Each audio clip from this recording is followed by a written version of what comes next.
Okay, so we're going to do something a little bit different.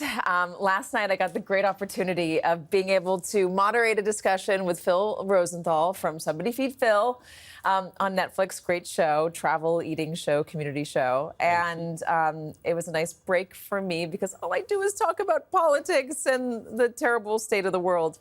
We all need a break. You are not the terrible state of the world. You are the wonderful state of the world. So I asked you nicely to bring a little bit of it here to the studio. Oh, well, it's my pleasure. I love you and I love what you do, and I just think you're so important. And I feel like the world is much more than just our little bits of bad news that we have to live with. I know, and so what I think is so beautiful about the show, and just to briefly explain it, in case anyone hasn't seen it, which they should see it, you get to travel around the world. Yes. You get to try delicious food. Yes. You get to meet wonderful people. You build a community. You understand other walks of life. You get a little emotional. You have some fun. You are, as you say, Anthony Bourdain, if Anthony Bourdain was scared of everything. Yes, that's how I sold the show. Yes.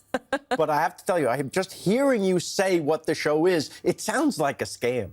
I thought so. So Yeah. how do I, if I go in and just say this is like Phil Rosenthal, if Phil Rosenthal was always in a bad mood, Yes. that's how I'll sell the show? That sounds like a great show. Put me in a good mood. Yes, right?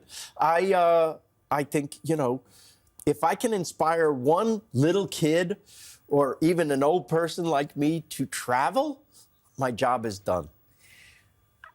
Can I bring it into, you're in my politics space. Yeah. So you brought me into a happy space. Yeah, I'm going to yeah. bring you into a politics space. Okay. I often get asked, how do we fix things? How do we get out of this mess? Yes. How do we talk to each other again? Yes. How do we stop being so angry and so mean? I don't like it. I'm nervous. I'm full of anxiety. Yes. Help me. And so I say to them, talk to each other.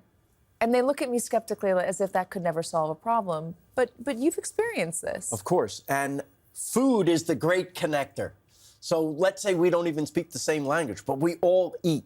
No matter where we live on earth, we all got to eat. So you and I meet, and honestly, I've had this where we don't even speak the language, but the person will show me, you eat it like this with your hand this way, and they demonstrate, dip it in here, and when they see the smile on my face, because it's invariably fantastic, and they have communicated to me joy without saying a word, it's just the look in the eyes and the smile, now we're friends. So food is the great connector, and I always say laughs are the cement.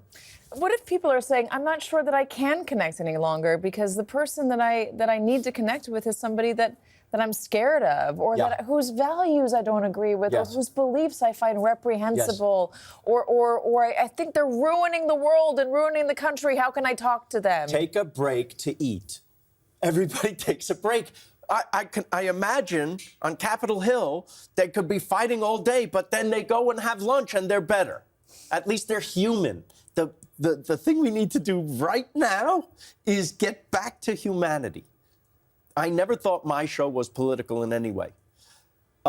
Suddenly, in today's world, the embracing of people from other cultures is somehow a signal of my politics. But I'm not trying to be political. I'm just trying to be a decent human being. Why would that be a signal of your politics? Because we're being told that the other is bad. Anyone who doesn't look exactly like us or came here from another country that we don't happen to like, I got news for these guys. We're all from somewhere. And so are they, these hypocrites. Have you ever gotten nervous talking to somebody, worried that they won't like you or they'll be judging you? That was high school for me.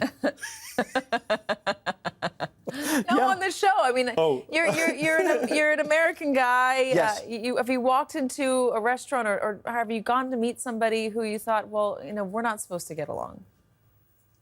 Yeah, in Dubai, we talked about this last night. I met a gorgeous Palestinian lady who has a restaurant there. She's herself a refugee from Gaza, and I met her before all the recent troubles in this part of the world.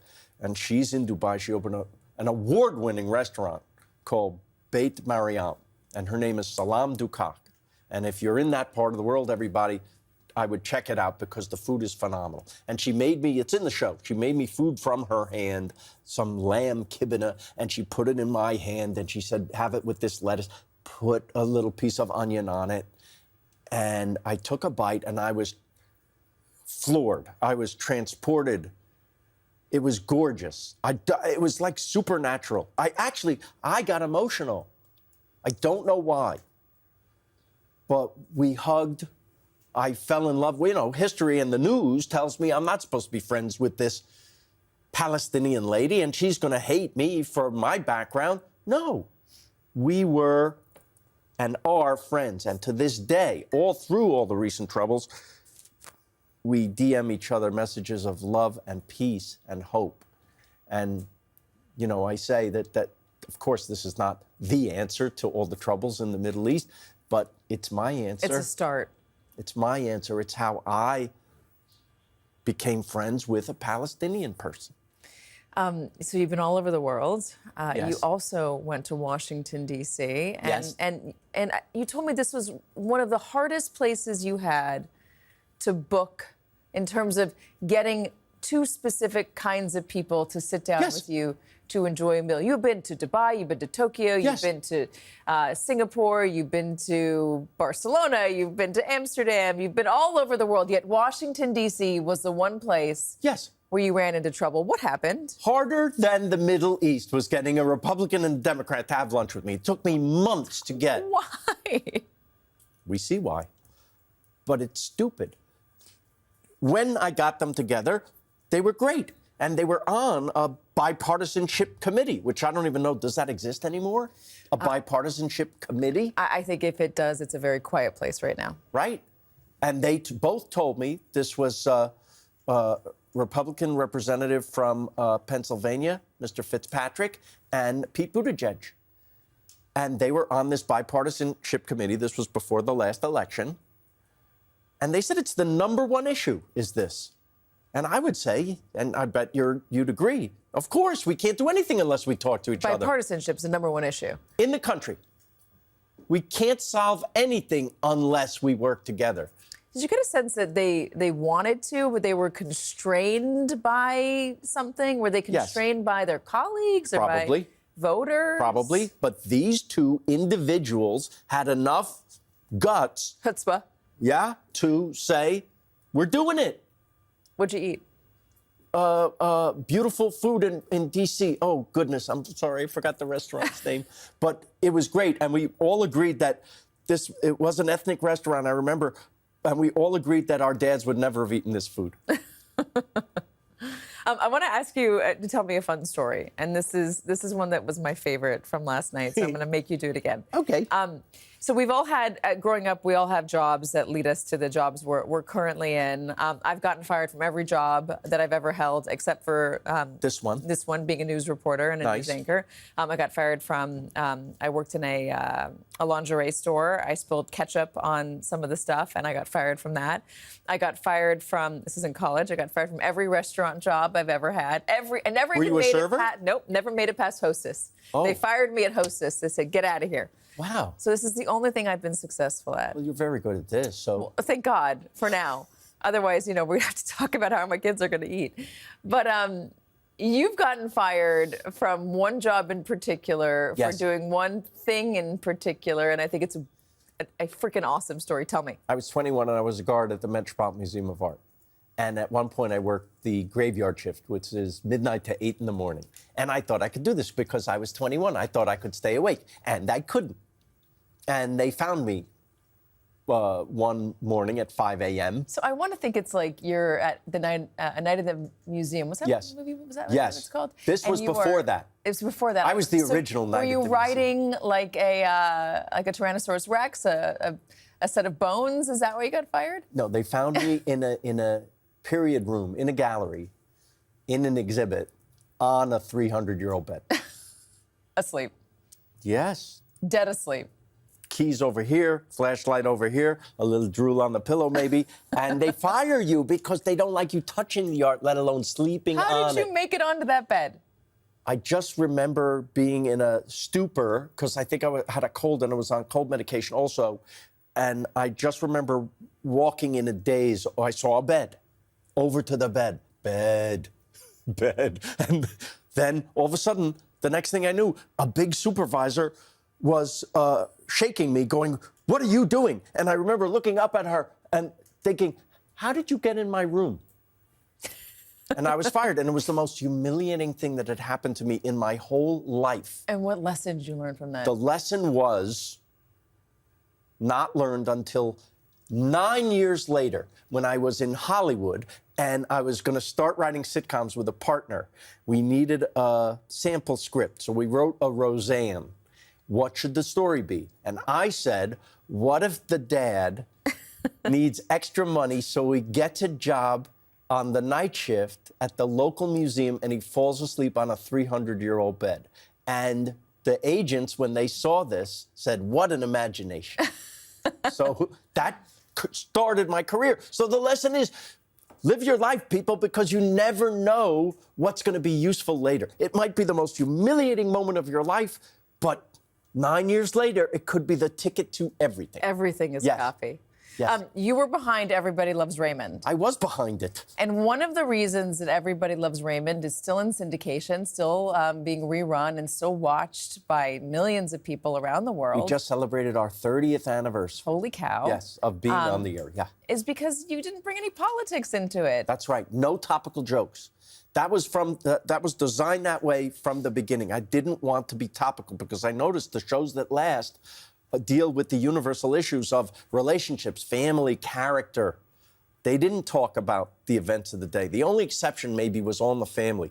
But I maintain that All in the Family had longevity, not because of the politics, as brilliant as they were, but because how great were those characters and those relationships. When Edith would talk too much and Archie would mime different ways to kill himself, that was the funniest. I was 10 years old, and I thought, this is the funniest thing I've ever seen in my life. Do you think we need more of that? More things that have nothing to do with politics, where politics never get brought up?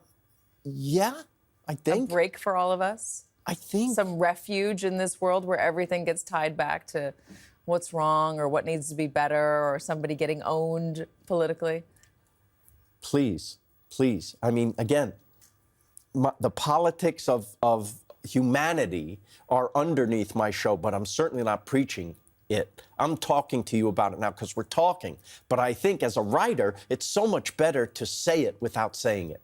And so you just see me being happy, showcasing beautiful people in the world who are doing good and doing charitable work, and just me having fun with them and with the little kids and with eating.